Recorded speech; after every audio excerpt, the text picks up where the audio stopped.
যেই দিন ঈদে মিলাদুন্নবী হবে সেই দিন ট্রাকে করে আল্লাহ রাসূলের প্রতি ভালোবাসা দেখানোর জন্য বের হয়েছে আর বলছে ইয়া নবী সালাম আলাইকা, বলে না? অথচ এই বাক্যের মধ্যে যে আল্লাহ রাসূলের অপমান হয় সেটা কিন্তু আমাদের এই ভাই জানে না।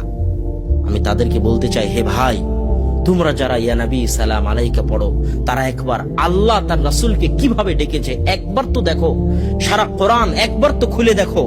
এই সমগ্র কোরআনের প্রথম থেকে নিয়ে শেষ পর্যন্ত আল্লাহ অন্য নবীদেরকে যতবার ডেকেছেন সব নবীকে নাম ধরে ডেকেছেন। ইয়া জাকারিয়া, জাকারিয়ার নাম ধরে ডেকেছেন।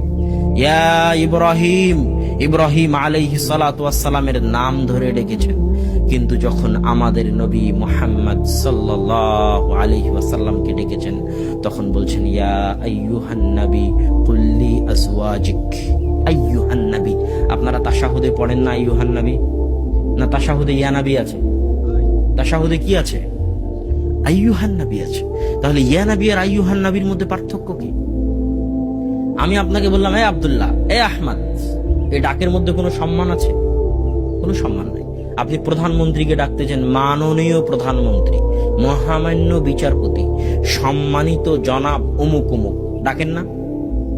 তো আল্লাহ সুবহানাহু ওয়া তাআলা যখন তার নবীকে ডাকতেছে তখন বলতেছে ইয়া আইয়ুহান নবী, হে মাননীয় নবী, হে সম্মানিত নবী, হে মহামান্য নবী, হে সম্মানিত নবী মুহাম্মদ সাল্লাল্লাহু আলাইহি ওয়াসাল্লাম। নামটাও আল্লাহ নেননি, জাস্ট হে সম্মানিত, হে মহামান্য নবী বলে ডেকেছেন। আর সেই জায়গায় তারা বলছে ইয়া নবী মানে এই মোহাম্মদ, ইয়া নবী মানে এই মোহাম্মদ, নাউযুবিল্লাহ। আর তারা বলতেছে তারা নাকি আল্লাহ রাসূলের আশিক।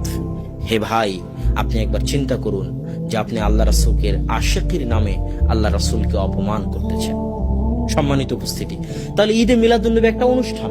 এই অনুষ্ঠানের মধ্যে যখন আমি দিনকে সীমাবদ্ধ করে দিলাম, ঈদে মিলাদুন্নবী শেষ, ইসলামও শেষ। টঙ্গীর ইজতেমায় হাজার হাজার মানুষ একসাথে হাত তুলে দোয়া করতেছে, টঙ্গীর ইজতেমাও শেষ, মুসল্লিও শেষ। তো ইসলামকেও যদি ধ্বংস করতে চান সেটাকে কার মধ্যে সীমাবদ্ধ করে দিতে হবে? অনুষ্ঠানের মধ্যে। ঠিক দাওয়াতকে যদি ধ্বংস করতে চান, দাওয়াতকে কার মধ্যে সীমাবদ্ধ করতে হবে? অনুষ্ঠানের মধ্যে।